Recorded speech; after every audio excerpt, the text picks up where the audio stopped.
in there. But now I want to talk to Bill. Bill, thanks for patiently waiting, man. Thanks for joining us. Of course. Thanks for having me on here. Yeah. All right.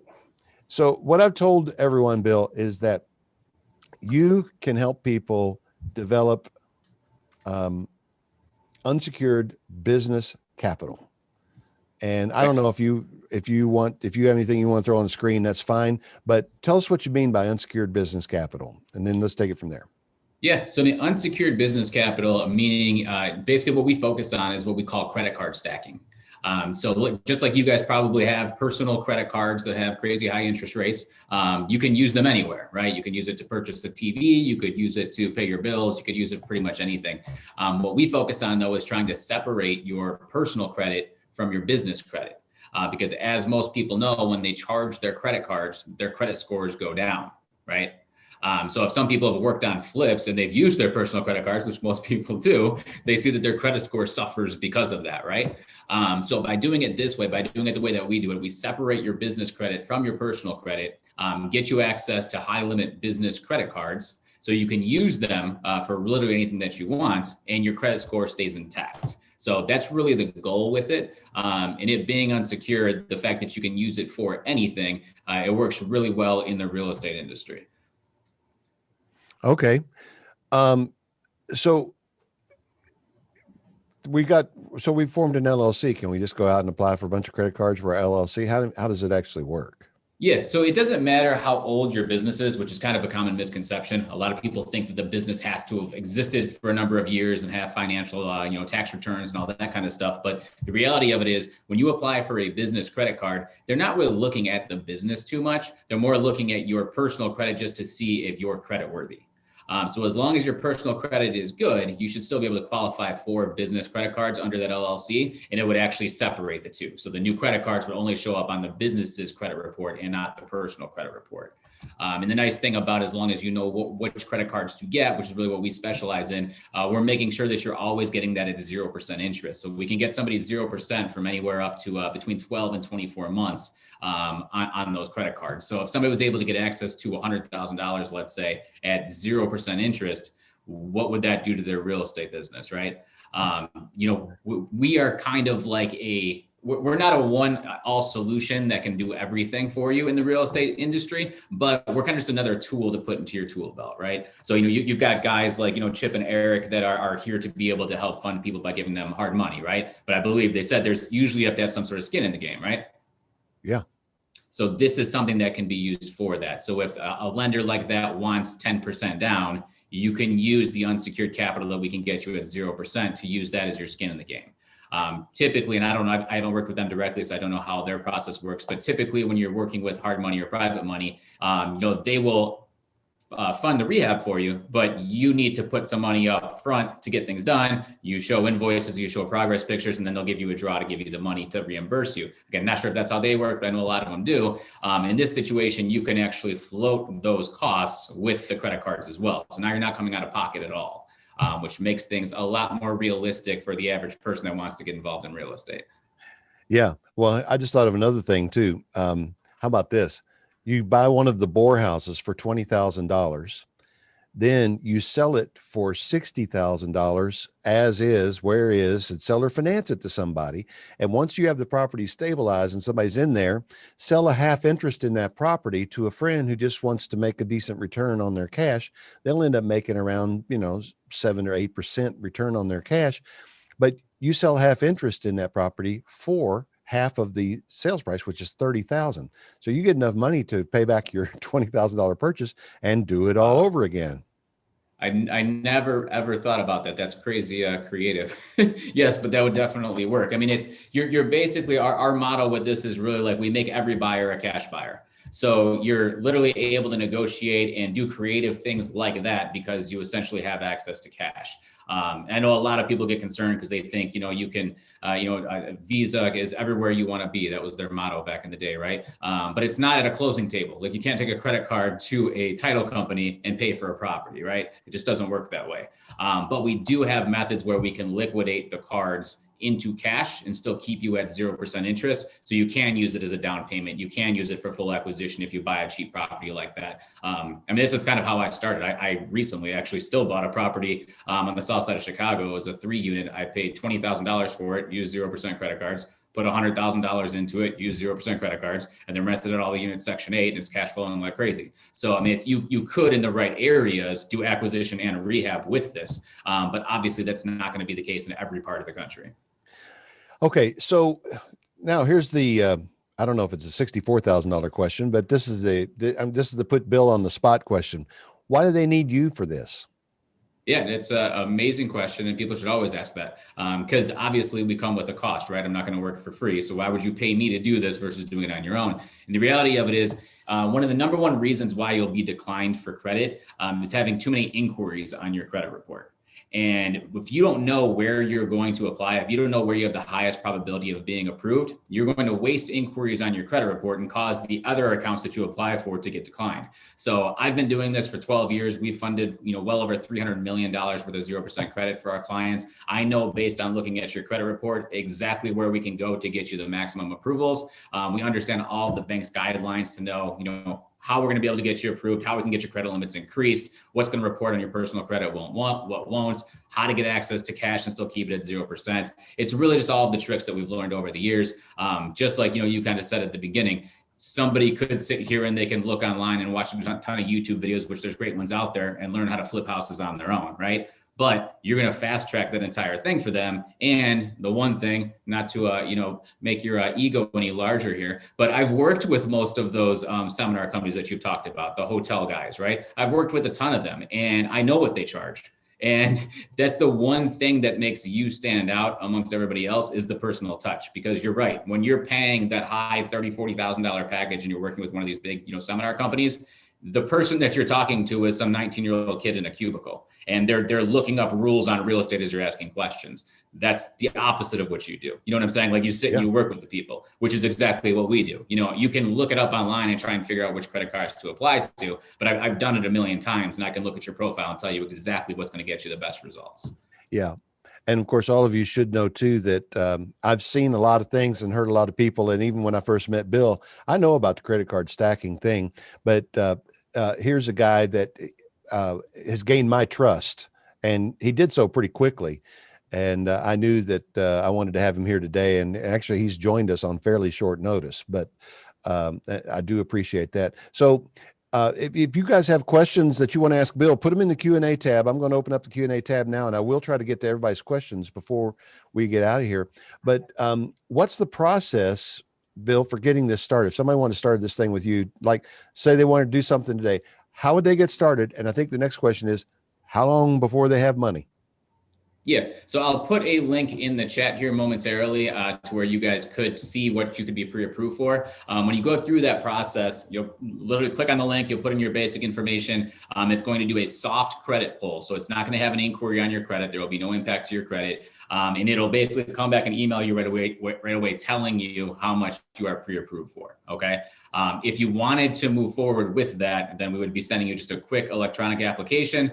There's no income verification, so it's pretty straightforward. Once we get the application back, you're typically looking at 2 to 3 weeks before you have all the funds in your hands. All right. Paula asked, what are the requirements to obtain unsecured credit cards? Yeah, definitely, Paula. So that's a good question, because this isn't really for everybody. It does have kind of strict credit requirements. Okay, so the credit score, your personal credit score, has to be relatively good. So I would say if your score is below a 660, like if you know flat out that it's below 660, this probably is not going to be the program that's going to work for you. We do have ways that we can help boost your score to get you into a better position. So I would still say probably still apply, so we can get you the information you need to bump your score up. But as a general rule of thumb, 660 credit score and higher, no major derogatory marks on your credit in the past 12 months. So if you recently had a foreclosure or filed bankruptcy or anything like that, you probably have a little bit of a ways to go before you qualify for this program. And then also your utilization on your existing credit cards. If you have a bunch of credit cards that are all maxed out right now, we may still be able to give you a pre-approval, but one of our requirements is going to be for you to pay those cards down below 40% of the credit limit before we can actually start funding. So Decent credit score, 660 plus, no major derogatories in the last 12 months, and balances below, 50, 40% of the credit limit. It will probably be able to get you a decent pre-approval. Armand wants to know, do the cards require a personal guarantee? Yes, they do require a personal guarantee. So unfortunately, the days of non-personally guaranteed funding to be able to get like cash access credit is far gone, unless you have a very, very solid relationship with a bank and you've got substantial amount of money flowing through their accounts. Mostly everything nowadays requires a personal guarantee. Simple example that I give to people that I was glad when this was in the news, just because it answered that question for everybody. If you remember when our old President Trump was going through some of the impeachment stuff, they had looked at his financials and said how he had $400 million with banks that was personally guaranteed. Okay. So if a multi-billionaire who was the leader of the free world at the time has to personally guarantee his loans, unfortunately, the rest of us do too. Okay. So it's just common practice at this point. So you will have to personally guarantee it. But the nice thing is that the debt doesn't show up on your personal credit report. Okay, Amanda wants to know, she wants to know your contact number. And probably I would ask you to stick all that again in the chat, Yep. how people can reach you, because if they joined after you put it earlier, they wouldn't see it. I'm going to put it right now so you guys have it right there. There you All go. right. And Nathan wants to know, does it matter what kind of entity you have for your business? No, so as long as it's established, I mean, really, we can use entities that are a day old. So even if you don't have something set up yet, we can set something up for you, and we can get you guys, funding with that. But it can be an LLC, S corp, C corp. Even with a sole proprietorship, it's usually better to set up a new entity, which, I mean, it's inexpensive to set up just a basic LLC. So if you do have a sole proprietorship, I would suggest changing it into something else, but it really doesn't make a difference. All right. And I have one more question for you, Bill. And that is, would you come back in about 2 or 3 weeks and do your full presentation on a Thursday evening? Can you ever do Thursday evenings? Yeah, I can do whatever you need me to do, Roger. All right. Well, Lana is on the call and she has your contact info. And so she will reach out to you and we'll get it set up in the next 2 or 3 weeks. Would y'all like to hear more from Bill and have him go into detail? Because I know his full presentation kind of explains a lot of this, the order in which you do things and some of the logic behind all of it and how it works. And Yeah. I think it would be good for everyone to hear. Yeah. I see one person saying that they don't see the contact info in there. Does everybody else see that in the chat? Is there a way to pin it or anything like that? Make sure it went to panelists and attendees, not just to. There we go. There's a drop down there. See, I know that's why they Zoom's a pay little you the tricky big with bucks. that. There you go. Now that should be for everybody. So yeah, if you guys click on that link, like I said, you can go in there and get the pre-approval. There's no impact to your credit. It's unsecured. So again, you use it for real estate. You use it for other needs you might have. If you do end up signing up for Roger's program, if you wanted to use that to either reimburse yourself or even just to pay for the program, that's always an option as well. So however you guys want to work it, please fill that out or give me a call and I'd be more than happy to help you. All right. Thank you. And everybody's going to start filling up the chat with sevens here in just a minute, because that's our way of applauding our presenter and thanking you for being here. Since they don't really have a voice here, I don't turn on most of the microphones. Let's see. Okay. Julie, we handled that. Lana wants to know, Paula is asking in chat, how to analyze deals, when to walk away from potential deals, how to assess properties. Well, that's a little bit outside the scope of today's call. But I, pardon me? Oh, okay. Well, let's see. All right. I'm going to answer this as quickly as I can because I do want to help you, Paula. And we could talk a little bit more offline. First of all, any of you can go on my website, rogerblankenship.com, and you can schedule a free 30-minute strategy call with me. I open up a few hours every week to just have a conversation with anyone in America, or actually we've had some that are not in America. Schedule a call and we talk for a little while, and it tells you how to do that. Just go to my website, scroll to the bottom, and there's a place to schedule a free call, and I'll talk to you. I'll give you 30 minutes. There's no cost or obligation or anything like that. And I can go into it further. But basically, Paula, what you need to do, if you're looking at a flip property, you need to figure out what that property will sell for. If it's modernized, all fixed up and beautiful and move in ready, That's your ARV. Then you want to be in that property with your purchase and your rehab for no more than 70% of that ARV. And that sounds like, well, a 30% margin sounds kind of greedy, but it's not, because there are other things that you have to consider, including but not limited to the cost of capital, the commissions when you sell the property, the cost of ownership of the property during that time, maintenance and utilities and insurance and real estate taxes for the length of your ownership. Altogether, those things are going to eat up about 8 to 10% of that 30% gross margin. And so if you end up with something around 20% net margin, that's pretty good.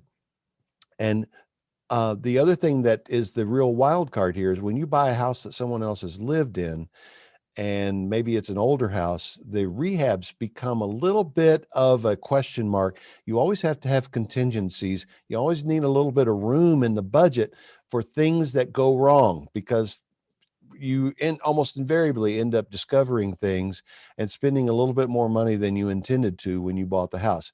If you build that margin in when you buy it, you can still escape from the property and make money. That's why we say 70% of ARV. And with a lighter rehab, real quick, clean fix in and out, and it's a relatively new property, maybe go up to 75, but I rarely break that 70% rule myself. Okay. Armin wants to know, what are the, and Paula, please schedule a strategy call and we'll talk more about that, and I'll answer your question specifically. Armand wants to know, what are the inquiry limits? How would you say that? Inquiry. Inquiry. You can go either way. Yeah. So it's kind of a complicated question. So it depends, because it depends on how far back the inquiries are, how many you have on each credit bureau. Ideally, in a perfect world, you would want to have less than 3 inquiries on each credit bureau in the past 6 months. If you have more than that, it doesn't necessarily, cause you to be declined, but that's kind of the ideal situation. Really, the main part we're looking at is about the past 6 months, though. So if you've got a bunch prior to 6 months, then it really shouldn't be an issue. I would just encourage you at least fill out the information, and then I'll get on a one-on-one call with you and kind of explain what needs to be done if you do have too many inquiries. Okay. And Paula, I appreciate that clarification. I get it now. You were just in there stating what you're looking for and how we can help you grow your business. Got it. Bill, thank you so much for giving us your time today. And we really appreciate you. And to all of you that are on the call, thank you so much. You guys really add a lot of value, depth, and meaning to my life. And it's just truly an honor to be here with you every week, twice a week. And thank you so much for coming on the call.